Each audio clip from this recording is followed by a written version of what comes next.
Good thing we got the date right on the session. And we have started recording. Hi, everybody. Welcome to this session. Today, I'm going to be co-hosting with Aisha. And as you know, my name is Momina, and we're going to be your session coordinators for today. So we are joined by a law student panel, including Joey Galinsky, Ryan Delmar, and Anthony Turrin.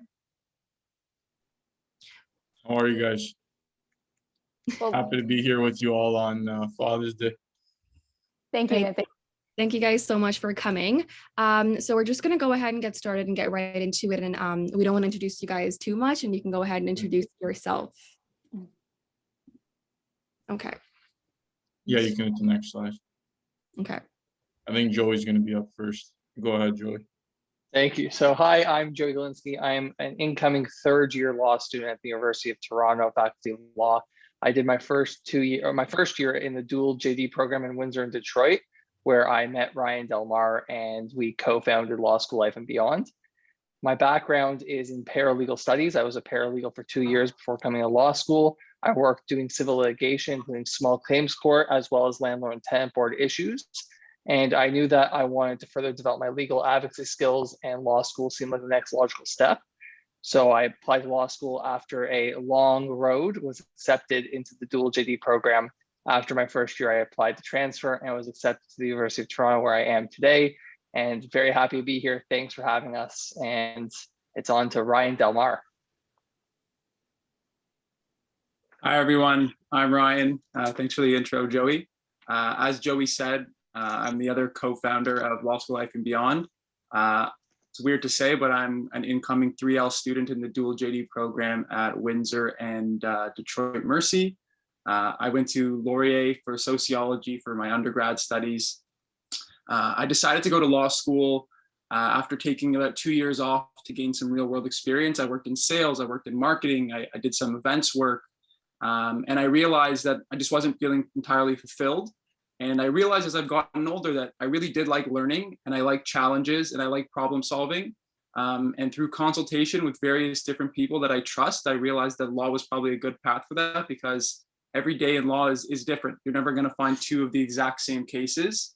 You're never going to be in the same situation twice. And you're constantly learning and developing and always challenging yourself, which is awesome. Recently, I started working a 2L summer student position at a private lending and real estate law firm in the Woodbridge, Vaughan area. So if anyone has any questions about those areas of practice, I've got a very, very small amount of knowledge about that at this point. We'll let Anthony tell you about himself from here. Hello, everyone. I'm glad that you're listening to this recording, because it shows that you have a tremendous amount of dedication to your craft and to getting better, not only as a law student, but hopefully as a lawyer when you get to that point in your life. You'll see for me, there's a bit of a different path than Ryan and Joey, which is why I think the three of us make a great team. I was more the traditional route, where I went right out of high school to undergrad. I did my 4 years at Ryerson, had a tremendous experience majoring in law and business there. And right out of Ryerson, I was able to get right into law school. I was blessed and fortunate enough to get in on the first try, and I went straight through.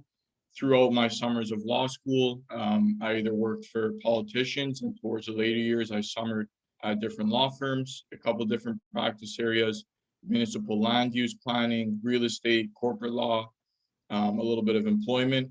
And right out of law school, I wrote my bar exams, and I started articling with Aviva Canada, which is a international insurance company. And I work in the corporate counsel team. So we work for the general counsel office. There is, as you can imagine, with insurance companies, there's hundreds of lawyers that work on claims litigation, which is not necessarily my interest or expertise by any means whatsoever. Our team's responsible for handling all of the corporate law aspects that you could think of with an international business, and especially one that's as heavily regulated as insurance. So anything from privacy to marketing to financing to service contracts, we deal in all that. And I was fortunate enough after my articling term to have been brought in back, and now I'm 2 weeks into my career as a lawyer. So very fresh, learning every single day, and still lots of work left to do. I feel, a lot of you that are listening to this, I can remember being in your shoes and thinking, wow, if I could just get to law school. And then once I was in law school, I was thinking, wow, if I could just get to articling. And then once I was in articling, I was thinking, wow, if I could just get hired back. But now I realize there's still so much work left to be done. And I think that's the cool thing about the profession that we've chosen, is that you're constantly challenging yourself, you're constantly learning, and there's so much more you can do. I mean, there's so many streams even after, or once you're a lawyer, even after law school, going into finance, becoming a professor. Maybe some of you have dreams of becoming judges or want to go into politics. There's so many avenues, and I think the fact that we always are trying to push ourselves and challenge and learn is something that really keeps us on our toes, and it's great about the career that we've all chosen. So we can go to the next slide now. Okay, so I'll let Joey take this one. So what we like to do now is just talk a little bit about the background of Law School Life and Beyond. Law School Life and Beyond was started in January of 2020, when me and Ryan together realized that there was a lot of content regarding how to take the LSAT, how to prepare for the LSAT, how to write personal statements, the application process maybe, but there wasn't a lot of content regarding what it's actually like to be a Canadian law student. And so when you start to look in the content, you see that there's American content, which is vastly different than Canadian law school life. And the reason being is that in the States, there's many different tiers and different qualities of law school, where in Canada, every law school is great. We're lucky that every law school provides an excellent education, provides quality professors, and almost all provides the exact same standard of learning. And so law school life in Canada is vastly different from that in the States. And so me and Ryan recognized that there wasn't this much content regarding the day-to-day life of a law student. And we saw a lot of future law students reaching out to us and saying, what's it like being in the dual JD program? What's the day-to-day like? What's the balance of school life, work, friends, working out? What's that like? And so we wanted to create a platform that would address those concerns that people had before they make probably the biggest investment of their life. And so together we co-founded it, and we started off with just me and Ryan writing blogs week to week. And currently we've built a team of over 30 writers today. We're in 5 provinces, including Ontario, BC, Alberta, Saskatchewan, and soon to be in Nova Scotia. So we're hitting the majority of law schools at this point. We've also built a team of undergraduate students who help us with our content and our social media channels. And we've gone on to develop a podcast right now to really showcase what life after law school could look like, and that there's not one cookie cutter way to success. And Ryan will jump in now and give a little spiel. Yeah, so obviously Joey gave you guys the main backstory. Basically, from my perspective, what got me excited about this platform was just putting myself in the perspective, in the same shoes that every incoming or hopeful law student is in. When I was accepted to law school, I didn't know anything about the schools. I didn't know what I would be doing, where I was going, what was law school class like. Also, keep in mind, I was out of school for 2 years. So I was not totally in touch with, how do I take notes? What are the profs like? Do I get cold called? Is a prof going to stare at me and say, Ryan, what do you think about this law? So I wanted that insight, and I had nobody to get it from. I'm the first person, as is I think both Joey and Anthony in our families, to go to law school. So we didn't have that personal connection to this education level. So we wanted to try to provide that to other students, regardless of their background, which is why, as Joey said, we have a team now of 30 writers with multiple perspectives, from whether it be ethnic backgrounds, school backgrounds, education backgrounds, work backgrounds, to try to hit all the nails on the head for all of our listeners, readers, followers, whatever it may be. And recently we've been able to expand not only from blog posts, as Joey mentioned, we're doing podcasts, and something really exciting that we're working on that Anthony will touch on now is the mentorship program, basically partnering with different opportunities to help guide incoming law students. And I'll let Anthony take that one from here. Thanks, Ryan. So yes, the mentorship program, it was an idea that I presented to Ryan. That must have been in November now. It's kind of funny that we're almost coming up on a year. Feels like literally a month ago. But while I was going through articling and even before that during law school, I always thought that there was a clear gap between either undergrad students and the alumni that went to their schools, the high school students and the alumni that went to their schools. There's not really a clear line of communication there. The high school that me and Ryan went to was fantastic, and it had a lot of resources for us, but there was never an avenue where, hey, students that graduated 3 years ago, they actually ended up pursuing law. Is there any grade 12s that have the same interest? Maybe we can connect. So that's kind of the mentality and the goal here of the mentorship program. We just want to be able to connect alumni from different schools with students of those existing schools, and we want to be able to connect lawyers with current law students and law students with high school students. It's always kind of going down the chain. So I had this idea in contemplation for a while, and I saw that Joey and Ryan built the amazing Law School Life and Beyond platform, and it's continuing to grow at an incredible pace, and credit to them because it takes a lot of work to do this on top of your current responsibilities, and they continue to grow it. So I thought instead of starting something fresh, why don't I approach Ryan? Ryan approached Joey, and I said, let's just mend the two and start this idea with the existing Law School Life and Beyond brand. So since that time, we've spoken at, I believe it's 2 university events, maybe 3 now. And we are looking to partner with the York Region School Board for the September year starting.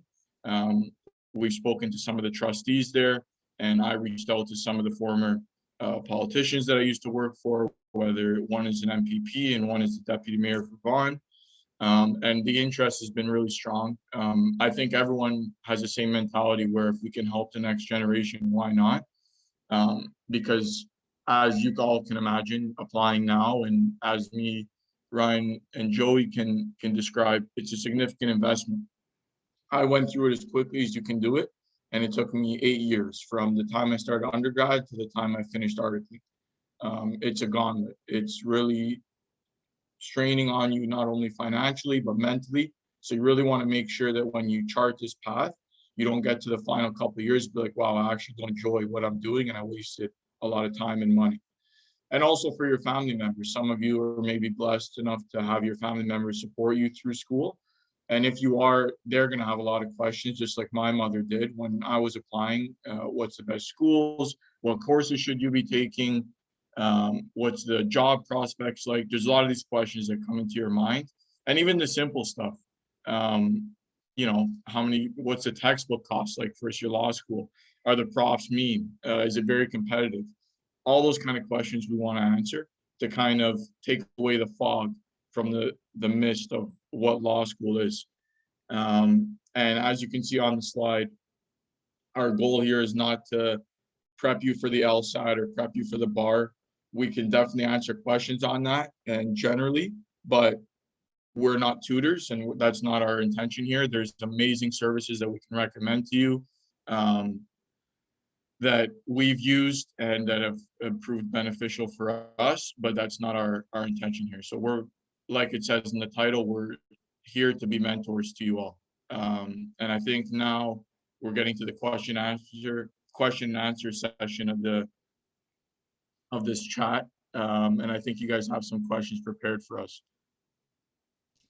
Perfect. I just want to start off by saying thank you to you guys for talking about law school life and beyond, because I know I was super curious about it. And I know I speak for a lot of pre-law students, because right now we are all in our undergrad, the people that work for pre-law shadowers, myself and Momina, and a lot of the people that follow our page, we're all undergrad students that are potentially thinking of going to law school.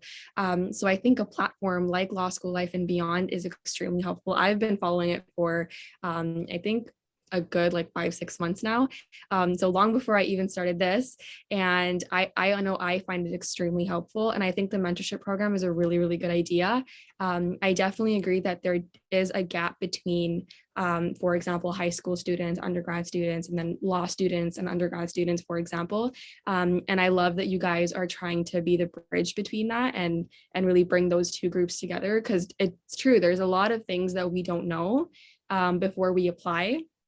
I think a lot of people have this idea of, oh, I'm going to grow up and be a lawyer, but no one really knows what that entails. Like I can sit here and say I want to go to law school, but do I really know what that's going to be like? I mean, hopefully by the end of this and after hearing what you guys have to say, I might know a little more. But do I really know what that's going to be like? Do I even know about the different law schools? Honestly, no. I feel like you can do a bunch of Google searches, but you're still not going to know entirely.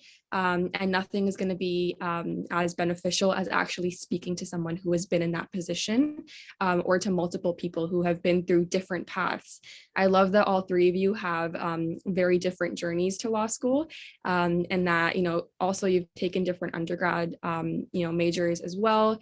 Some of you took some time off before going to law school, and that isn't usually the conventional path. People always think, or I honestly used to think, it's third year of your undergrad, take the LSAT immediately, apply for law school immediately, no gaps, no breaks, so that you waste like the least amount of time. But now I know that it's better to take your time with it, and there's no rush. And it's okay to do something in between, whether that's paralegal studies and practicing as a paralegal, or Ryan, you were saying that you're working in marketing and things like that. You realize that you didn't really enjoy that, but only because you went through those experiences, and that you realized that you wanted to go into law school instead. So I just wanted to quickly say thank you for speaking about that. And we do have some questions. We did do a little Q&A poll on our story to see if anyone had any questions for you guys. So we're going to be reading a little bit from that, and then we also have some more specific questions for each of you. So Momina, if you want to start with the first question, you can go ahead. Well, the first question I wanted to ask was specifically catered to your law school experiences. So for example, I know that both Joey and Ryan, you both went to Windsor Mercy, right? But for some reason, Joey, you decided to transfer, whereas Ryan, you didn't. So I wanted to go through and see if you could tell us about your personal law school experiences individually. So we can start with Joey and then move on. Absolutely. So I think it's important to note that any law school you get into, especially in Ontario, is a great law school, and your education that you're going to get's amazing. Unfortunately for me, I guess the transferring always comes up, and what happened really was when COVID hit, financial situations changed. And the Detroit Mercy and Windsor program, it's a great program. It is a very costly program. And so my financial situation wasn't as stable going forward as I had hoped it would be due to COVID. And so that means you have to get creative sometimes and look at different options. And one of the options means potentially transferring somewhere else. And so when I had the offer to the University of Toronto, not only is it a fantastic law school, it also allowed me to have more financial freedom, which is one stressor that you don't have to have in law school. Realistically, in law school, you want to try and focus as much on your studies as possible and take out all the noise from around you as much as possible. And so when I had the opportunity to take out the financial noise from it, it was one that I wanted to take. I'm still very grateful and thankful to the dual JD program. It is a top-notch program, and you get great experience, and you're learning so much that Ryan, I'm sure, will be able to talk about. But the University of Toronto has been terrific. Honestly, it's been great to be able to say that I have attended 3 different law schools. Most people in their life will only attend one law school. I've had the opportunity, and very humbling, to be able to attend 3 different law schools. And so I see how each law school teaches differently, how each law school places emphasis on different qualities in their students. And it's given me a more broad perspective on law school. So I'm excited to share that. Yeah, so Joey decided to leave me out to dry in Windsor. No, I'm just kidding. So yeah, I mean, in terms of your question, why people, why stay, why leave, why try to apply for a transfer, it's so individualized, right? It depends, like Joey said, whether it's financial, family issues, whatever it may be. I'll be totally honest and say that the dual JD program is where I got into law school. I applied to the schools in Ontario, and that's where I got in. And it's also no secret that the dual JD program is probably one of the most expensive programs in Canada for law school, because you are basically getting two educations. And you do get it at a discounted price if you look at it from the American perspective, because their single JD program at Detroit Mercy is actually more expensive than the dual JD program. So it's a bargain from that perspective, but from the Canadian perspective, you are paying significantly more. So you have to definitely keep that in mind. That's just the realities of life, right? You have to look at the financials and see if you're able to do it. For any students that are considering the dual JD program, definitely reach out to me. There are a lot of options in terms of finances. There are a lot of scholarship opportunities, grant opportunities, especially now as we're seeing there are a lot of new generation law students, whether it be, they're first generation Canadians coming from families similar to all of ours who don't have law school backgrounds. There are a lot of opportunities to get funding that way. Doesn't matter what law school you go to. So keep that in mind as well. And again, we're all good resources for that, because I'm sure we've all tried to take advantage of those opportunities as well. But in terms of the dual JD program, it is, like Joey said, it's very unique, and it's a very, very well established and good. It's a great education. I mean, I unfortunately was doing this all remotely.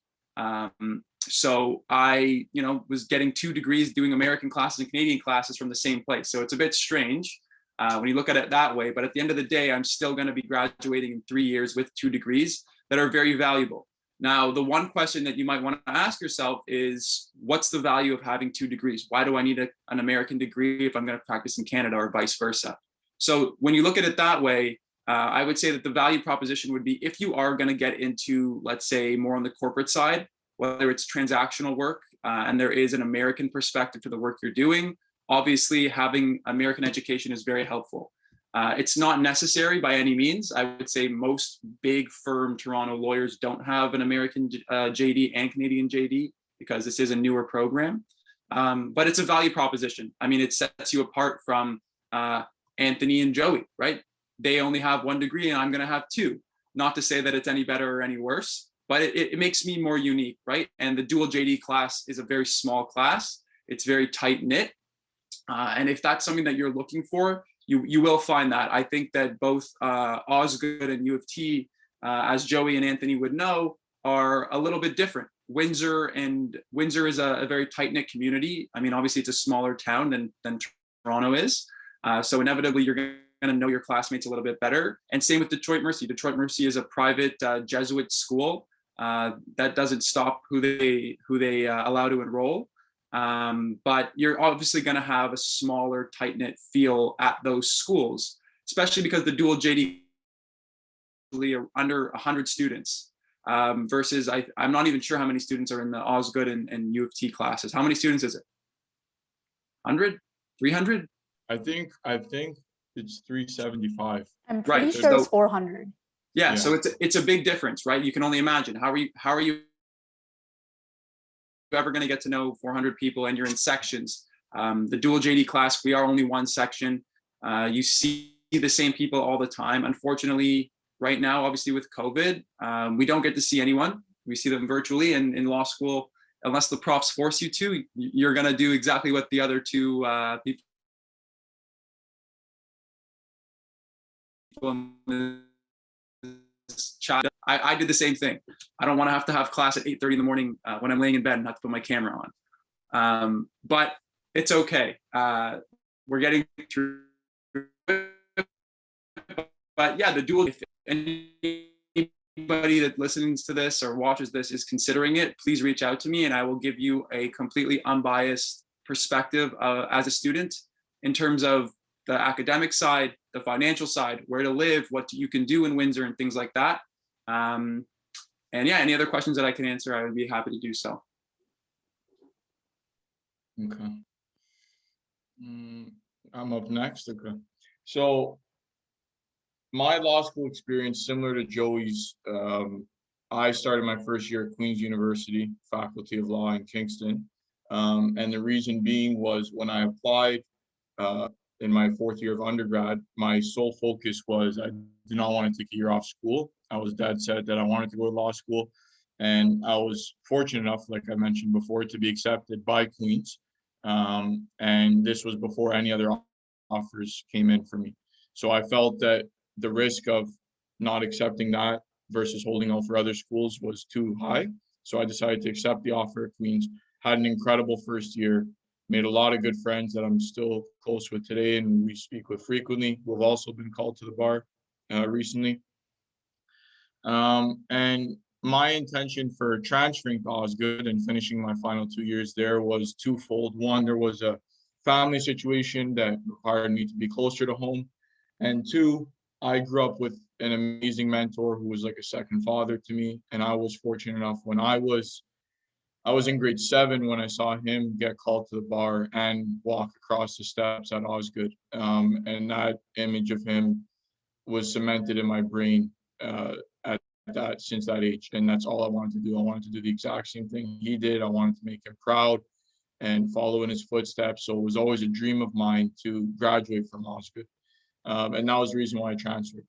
Now, the great thing about the Ontario system is if you, as Ryan likes to say, if you decide to go into law school on this continent, you're at a great advantage versus going to the UK or to Australia, because here, not only will you get the JD, but also if you decide to make a switch like Joey and myself did after first year, the credits all transfer over, because for the most part, all the students take the same courses first year, whether you go to Osgoode, UFT, Queen's, Western, it's very, very similar, maybe one or two course difference. So when I got to Osgoode, it was seamless. I was just picked my electives for the final 2 years, and I was able to go from there. And both schools were great. What I really enjoyed about the law school experience was there was obviously those students that were hyper competitive. And I actually feel like the students that were like that ended up doing poorly than the others. But there was a very collegial vibe in my time in law school. Maybe that was because, newer generation, we not as adversarial, but it was very welcoming. Everyone tried to help each other. Everyone was open to making friends. And I heard someone say this on a podcast recently. It was actually on the Law School Life and Beyond podcast, so you definitely want to listen to that. This is like your last chance, and it kind of sunk in. It's funny. Other than your work, where you have a tight-knit team at work and you can make friends there, going into law school, your 1L class, your graduating year, it's the last chance you get to make like a good group of friends, because you're all going through the same thing at the same time. It's a tight-knit group, usually dispersed into sections in the first year. So you'll make a lot of good friends along the way, and I highly encourage you to stay in contact with your friends that you made in law school, because you'll reach out to them in your practice.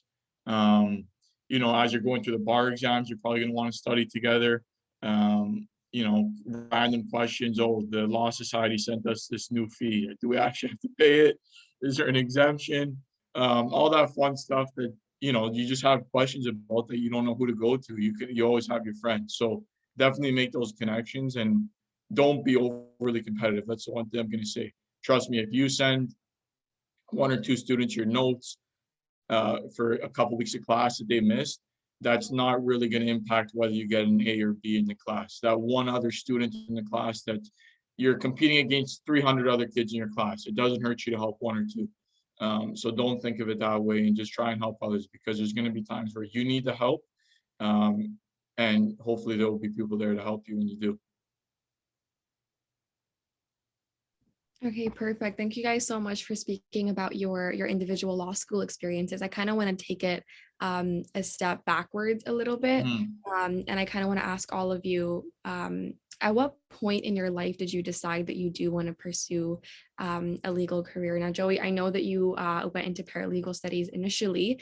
Maybe you could talk a little bit about why you chose paralegal studies, and then why law school. I just want to know, because some people, sometimes they have a life event, or sometimes they have family or friends, like you said, Anthony, that it was someone that you saw, a family friend, and then it became a dream of yours since you were in grade 7. So sometimes it's a person that kind of inspires us. Sometimes it's a life event. Sometimes it's just, you just have known since you were a kid that you want to do this. So I kind of want to hear from all three of you. What made you want to pursue a legal career or pursue a path in that academic journey? And I I guess can we'll go. start with Yeah, actually, you know what? Let's do the same order. Joe, you go ahead. Yeah, I'll start with this. So I growing up, I watched my dad suffer from some health complications. And so I saw how he had to use oral advocacy skills to advocate for himself, to get himself the care he needed. And so I saw how important it was to A, be a confident public speaker, B, be a critical thinker, and C, have the ability to think on your feet and advocate for yourself. And so I knew that these were 3 skills that I wanted to develop. And so when I looked for an undergraduate program, I saw business and I was intrigued by business. I saw like arts or sports management, but they weren't really practical. They were mainly just degrees. And I wasn't sure what you do with a degree except just go to law school after. And so knowing that law school is a competitive environment, 100 people apply, only 10 will get in. It's 10% right now. So I always wanted to have something I could fall back on. And so I looked for a program I could develop skills in a practical setting. And I attended Humber College, which is the only one of its type in Canada. It's a paralegal degree. It's 4 years, where every other program, let's say, is 6 months, 2 years. I didn't feel like that was actually something that would allow me enough time to develop these skills and to start to think in a legal sense.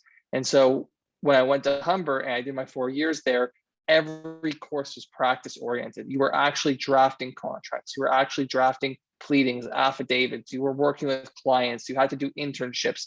So the ability to develop these skills in a practical setting drove me to law. And then I practiced for 2 years, and I knew that I really loved learning. And I knew that I wanted to further my legal education, not because a paralegal career was I really find like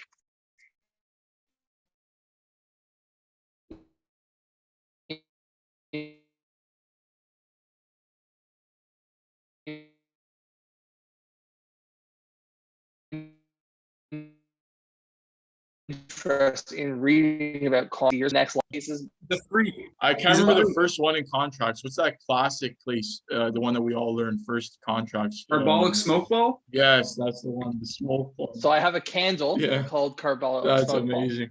That's amazing. Yeah, when I say I love the material, I genuinely love the material, and so there's nowhere I would rather be right now than learning law and developing these skills. And my background as a paralegal has allowed me to, like, law school is very theoretical, so it's allowed me to orient myself and understand how this actually happens in practice, because I've done it before. And so it's kind of working backwards a little bit right now, but it's given me a very interesting perspective.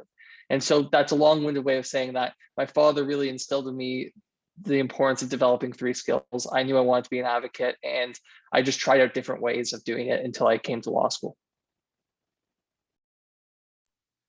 Thanks, Joe. It's definitely a great journey and a great reason to be in law school.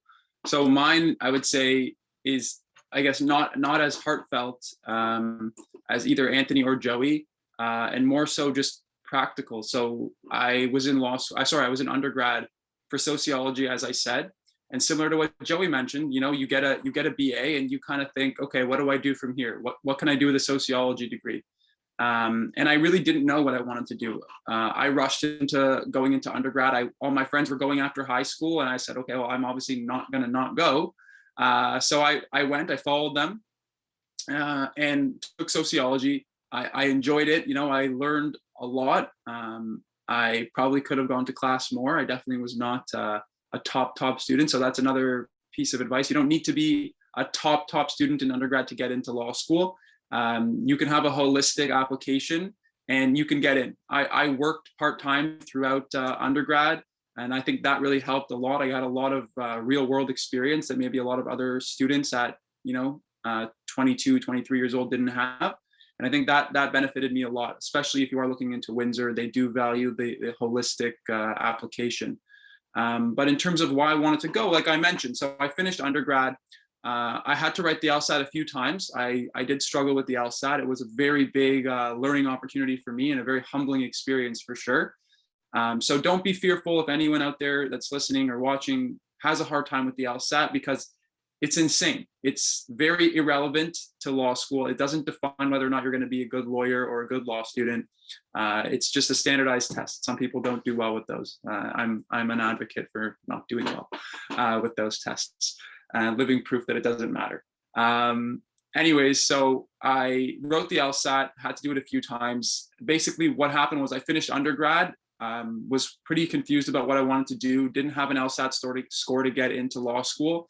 So I started working in startup sales. So I worked at a tech company doing sales, getting experience cold calling. I'm completely unrelated to law. Learned a lot of life skills, disliked it very much. You know, I mean, who likes cold calling? You have to be like Gary Vee or something, somebody very unique. I didn't feel challenged. You know, it's challenging calling people, but I wasn't mentally challenged. You know, you go in there, it's the same mundane task. Someone tells you they don't want to talk to you, hang up the phone. So I tried the LSAT again for the second time. Again, didn't go well enough. I applied to law school. I didn't get accepted. So I had to find something else to do. So I found another interesting role working in marketing, actually, with a private company that does a lot of work for Frosh Week at universities. And I was basically trying to find brand partnerships for University Frosh Week marketing activations on campuses. So I did that for a while, wrote the LSAT while I was working again, managed to get a decent score, and was really motivated to get in this time. So I perfected my application to the best of my abilities. And the reason why, at the bottom line, to answer your question, why I wanted to go to law school was because I didn't feel challenged mentally whatsoever in any of these roles. I felt like I was going down a path where I would have been, you know, satisfied with my life maybe, but I wouldn't have felt entirely fulfilled. And also my personality was one that, not that I'm adversarial by any means, but one that I've always been kind of like a supportive figure to, whether it be family, friends, a problem solver in difficult situations. And I wanted to bring that into my career, whether it was a professional career or just something that I've made on my own. And I think law is a very unique path because it exposes you, or it can expose you to a variety of fields, or it can allow you to blend both a professional education with entrepreneurial skills. Whether you want to go off and start your own practice, or you become a partner at a firm and you want to build your own book. So that really excited me. It excited me to find a profession in particular that would allow me to blend my desire to be a bit of a businessman, entrepreneurial skills, but also have my business as a profession, being a lawyer, which is a skill set that, you know, people will always tell you, oh yeah, this law is this and this law is that, and they don't know what they're talking about. And having a law school education gives you that knowledge that people think they have, but they really don't have. And that's exciting. You're part of a very small number of people that are very well educated on a number of different topics. And that leads you to be a trusted advisor to people in a variety of areas. So whether you're going to do civil litigation, or like I said, I'm working at a real estate and private lending law firm, there are clients that, you know, they put their full trust in my boss as their lawyer to determine whether or not they should purchase properties, which is a huge investment, you know, and it's literally whether she says, I think it's a good idea or a bad idea, and here's why legally. And that's a lot of responsibility. And I think that's exciting because it allows you to develop yourself and your life as, you know, a trusted individual. And yeah, I think that those are the reasons why I pursued law, is just to become a trusted advisor and use a very, very strong skill set that I had growing up to benefit me in succeeding in this legal career and business in the future. Thanks, Ryan. Yeah, these guys, everyone comes at it with their own path, and you can see we all had different backgrounds. Like I mentioned before, mine was, I came from a single mother household where she raised me, provided me with every opportunity I could ever imagine, instilled hard work values in me. And when I was young, I remember she said, you got three options. You're going to be a lawyer, doctor, engineer. So I kind of had to pick between the three. And since I was a little kid, I just always thought being a lawyer was something you could really aspire to. And I eventually told myself enough times, you're going to be a lawyer, you're going to be a lawyer, and then eventually ended up becoming true. Mix it with that, mix it with having, like I said, the father figure that I have in my life who became a lawyer. And I was honestly, I don't want it's a matter of just God, luck. I really ended up enjoying what I did. You know, you can go into your undergrad and do the law and business major or have some kind of law related major, and you know, you could get a feel for it. But when you get into law school, you really got to enjoy what you're doing because it takes a tremendous amount of work. I never thought, with looking at myself, if I was in grade 8 or grade 10, grade 11, looking at myself, what I was doing in law school, I would never think that I had the mental stamina to study that long. 8 hours in a day studying, there was no way I thought that was even possible for me. So you really have to enjoy what you're doing. And I was just blessed enough that I ended up liking it. I enjoyed the courses I was taking. I enjoyed my summer jobs. I enjoyed the challenge of it. I do think that, you know, you'll hear this term a lot in law school. You're upholding the rule of law and you're upholding the legal profession as a whole that has an honorable reputation. And I think it does. And I think it's on us to uphold that honorable reputation so that when you present yourself to the public as, hey, I'm a lawyer, or I'm a paralegal, there's some honor with that, and we should be conducting ourselves accordingly. And I like that idea. So those are my reasons. Thank you. It's really interesting to hear all of you talk because you have vastly different experiences. But I love that each of you has such a personable connection with law. And it wasn't just, I think being a lawyer is cool. This is a question that we got essentially from our social media. Yeah. So this person wanted to know what the difference is between undergrad and law school, not just the academic rigor, but also the social life. So just comparing perhaps Laurier with Windsor, Ryan, for you, or with each of you, just your undergrad experience to your law school life. Sleep is and we one can of go them. the same order. I would say a lot less sleep. I'll let these guys go first, and then I'll answer that. I just want to add in, if you could also talk about the work life, social life balance, because we got that question a lot. We get that at almost every session we do with law students, where people are always curious. I think the stereotype is that law students don't sleep, they're always working, they have no life. They don't have time to spend with their families or whatever. So I think that's what pre-law students worry about. Like, am I going to have a life in law school or even after that? So if you guys could also discuss what it's like in your undergrad balancing that, and then what it's like to balance that in law school. Joey, you want to start? And Joey, go ahead. We'll try and keep so- this one short because I know we only got 12 minutes. So we'll keep this one short. Then we'll get one more question in before the end. So Joey, you go ahead. For sure. So for me, throughout my undergrad, I always worked part-time, and I always had to balance part-time work and I was going to school. So then going into law school, especially taking 2 years off working full-time, I kind of was already set to like a 9 to 6 schedule during the week and then having weekends almost off. And that's kind of how I addressed law school, which was it's a 9 to 6, 9 to 7 job during the week, and then taking your weekends off, knowing that if there's extra time where you have to get an assignment done, maybe you're spending Saturday doing it. But at the same time, I have never pulled an all-nighter. I stopped studying most days at 6 o'clock because I don't like working at night. I am a morning person. And so it was always fun to study with Ryan because Ryan's a nighttime person. I'm a morning person. So we kind of tried to find the balance of those two. But I think if you come into it with the skill set that it is a full-time job, you come into the skill set that you know that you still have to prioritize your family, your friends, and social aspects because that's good for your mental health and it's good for networking, it's good for connections, and you need to enjoy what you're doing. Law school is very manageable. Don't listen to the noise of everyone around you talking about how they've been studying 24 hours a day or how they've been pulling 7 all-nighters, or are you studying tonight? No, I'm not studying tonight. Why aren't you studying tonight? We have an exam tomorrow. Well, if for you, the night before an exam is not good for you to study, then don't study just because everyone else is doing it. You have to really, really, really focus on your self-awareness and be confident with who you are and what works best for you, and just push the noise out. I don't work well at night. I will not study for the night before the exam no matter what, because if I'm tired the next day, I will underperform on the exam.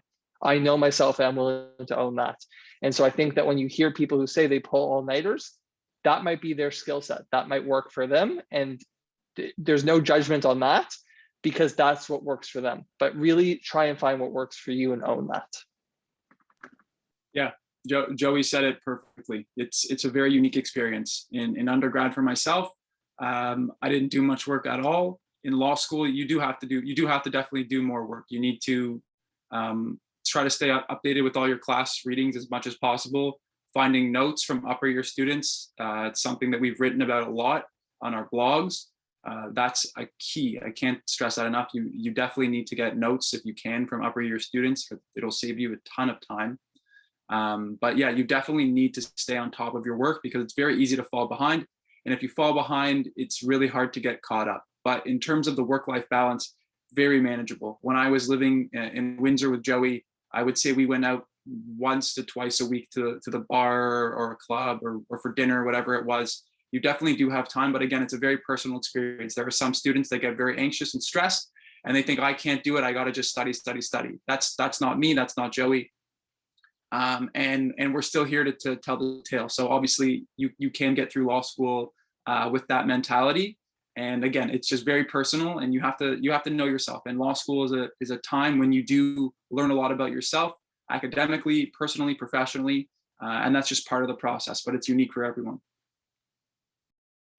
Yeah, I'm gonna keep it very short and sweet. Joey that was a clinical dissertation of what exactly my answer was. That was great. Very quickly, exactly like Joey, I was always in the mentality that if you have a routine and follow it, you'll be more than okay. I carried this into my bar exams. I'd wake up. I'm a little bit more regimented than these guys, into a fault, where I'd wake up every day, 7:30. I'd get my workout in. I would either go to class or study. I would have a hard cutoff at about 6:37-ish. I'd eat dinner, then either see my friends or relax at home, watch a basketball game, watch a movie with my girlfriend.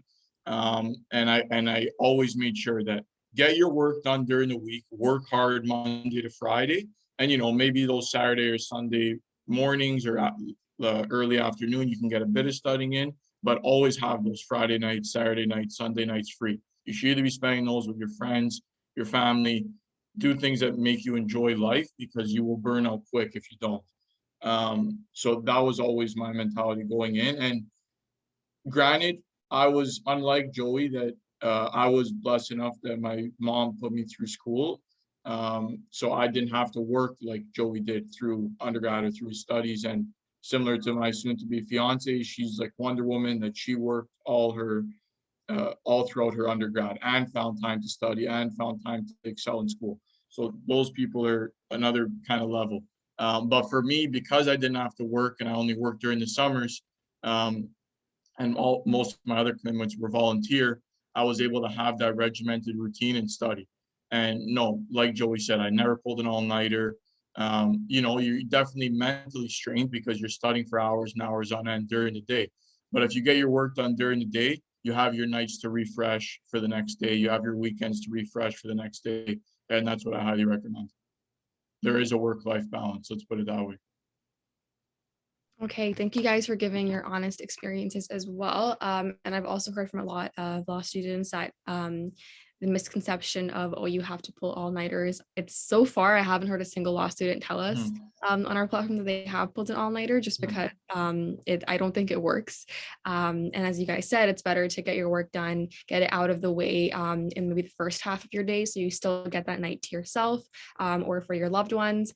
And just to kind of wrap up this session, I want to ask like one last concluding question, which is, what is one piece of advice that you could give to your younger self? So I'm going to say either your undergrad self or you prior to attending law school. And then additionally, that advice can also be something that you would give to current pre-law students. So if Joey, you want to go first? Yeah, I'm trying not to step on Anthony's toes on this one, but I think sometimes we read each other's minds, which is grades matter. If I were to tell my undergrad self something, my grades were good, but I did my first year at the Schulich School of Business. Oh man. And before I transferred to Humber, and I was withdrawing And I didn't realize that those grades were going to stay with me my whole life. Like I still to this day have to order a transcript from the first 3 months of undergrad and explain why I decided to not show up to my final exams, not thinking that those marks were going to stay with me for the rest of my life. And so I didn't understand, to be quite honest, how important just doing well to do well is, and to be fulfilled by achieving what you can achieve. So if I were to go back in time, I would tell my undergrad self, show up to your final exams. Even if you think you're transferring, even if you think you're withdrawing, those grades still matter. And it might have made my journey to law school a little bit easier had I done that, but it made me stronger for having to persevere through being rejected a few times from law school. And so I would never change the journey. It's just something I wish I knew back then. Thanks, Joe. Go to your exams. For me, I would say yes, grades do matter, absolutely. But if you're not the top of your class, it's not the end of the world. It will make it a little bit more challenging for you, which will lead me into my piece of advice for not only undergrad, but also as a law student or a pre-law student at any time, even after you've finished undergrad, if you want to take time off, it would be to not be fearful to reach out to lawyers. They're very receptive. I'm shocked at how receptive they were to me and to Joey, I know, and I'm sure Anthony, when we would just cold email, cold connect on LinkedIn. Now it's so easy, and just say, hey, I'd love to chat. And they said, yeah, sure. I mean, people love talking about themselves, and a lot of lawyers love talking about themselves, even more so than maybe other professions. So it's very easy. And if you can create good connections, you're in a very, very good position going into law school, whether you're going into first year or going into third year, because you've got a professional community now that will vouch for you, whether you need references or you need help finding a summer position or an articling position. So yes, grades are very important because it will help you streamline and maybe get that perfect dream job you're looking for. But networking, as well as good grades, or if you don't have the best grades with networking, you can still put yourself in a pretty good position. So I would say don't undermine and undervalue reaching out to people, and don't be scared. That's both great piece of advice. The one I would give to wrap up this session, and it's kind of a nice bow on this, is I know all of you watching this are in your undergraduate studies and you're thinking, okay, I have to get, 90s on my next round of exams. And then I got to do the same thing next semester. And then I got to do my law school applications. Then I got to kill the LSAT. Then I got to get into law school. Then I got to get good marks in law school and find a job and get an articling job and then get past my bar exams. And then I got to get called to the bar and find a job as a lawyer. So there are a lot of steps that you got to go through before you get to the end goal per se. And my fault, and I'm sure a lot of you fall into the same trap too, is that instead of just taking things in the moment, I was thinking all the way to the end of the 8 years already in my first year of undergrad, or even before I started then. And if you do that, time passes you by. You don't enjoy the experience as much. I remember being in my third year of undergrad, getting on the dean's list and not even being happy about it whatsoever. Being like, oh, okay, I still got to do the same thing next year, and then I got to get into law school. I was always nervous about that. And even in my undergraduate graduation, it was an incredible celebration, but I wasn't really satisfied. It's good to have a little bit of that dissatisfaction to keep you hungry, and it's healthy, but don't look all the way down the road. Just try and take one thing a step at a time. You will stress yourself out. It's not healthy for you, and you'll miss out on celebrating the little accomplishments that you have along the way with your family and friends. So don't worry about first year law school. Oh my God, I'm going to be so stressed out. Just worry about right now. You got to get through your next round of exams. Once you do that, you got to do the same thing next semester. Then we can start helping you with, I want to submit my law school applications. How should I plan my summer? Should I be studying for the LSAT? Slowly things will come. Don't go right to the end game. That's the best piece of advice I can give you guys, because stress management is huge. And I think that's one piece of advice that I would have gave myself that really would have helped.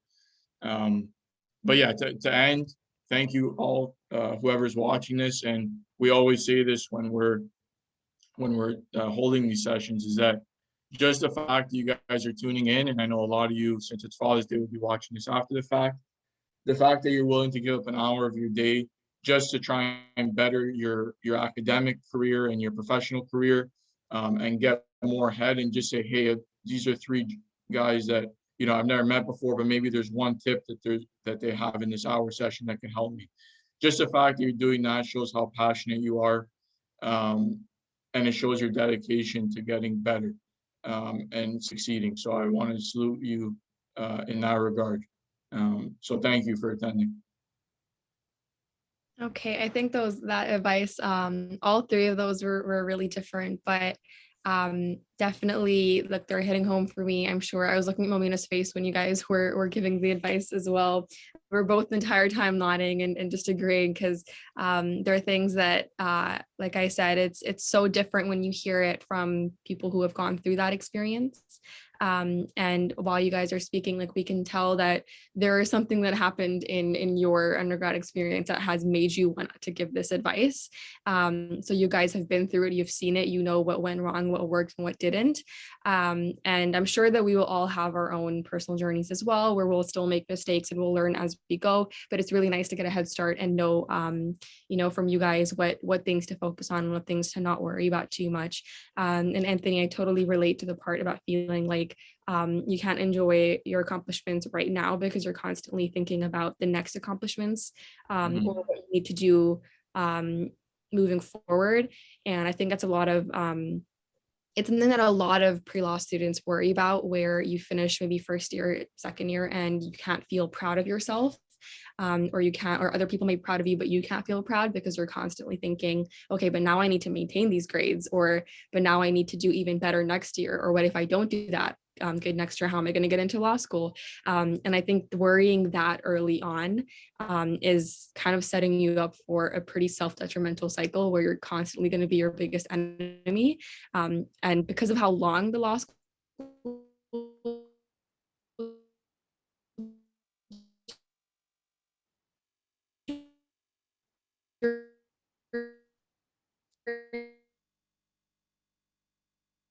is, I don't think you can if you're with your kind of contact information.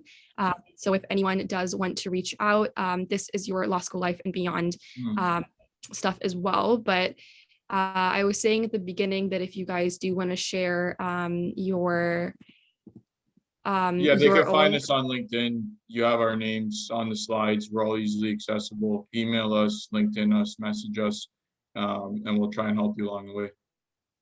All right, perfect. Thank you guys for organizing the session. Thank you guys so much for coming and taking time out of your weekend. I'm sure you're all like super busy. And Anthony, congratulations for you know, passing your bar, and you know, now you're working as a corporate counsel, which is amazing. And for kind of hitting that that like finish line. Probably have a lot more that you want to accomplish in your career.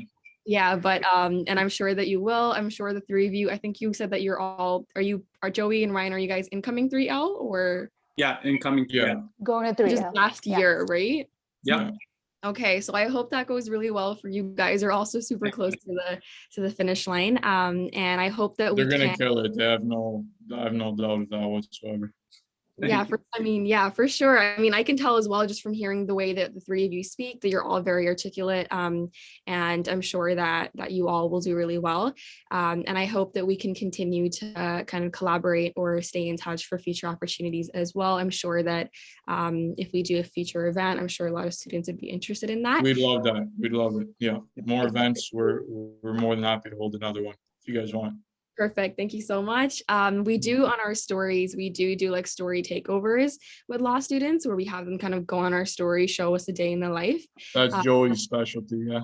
Joey would love to do that for you guys.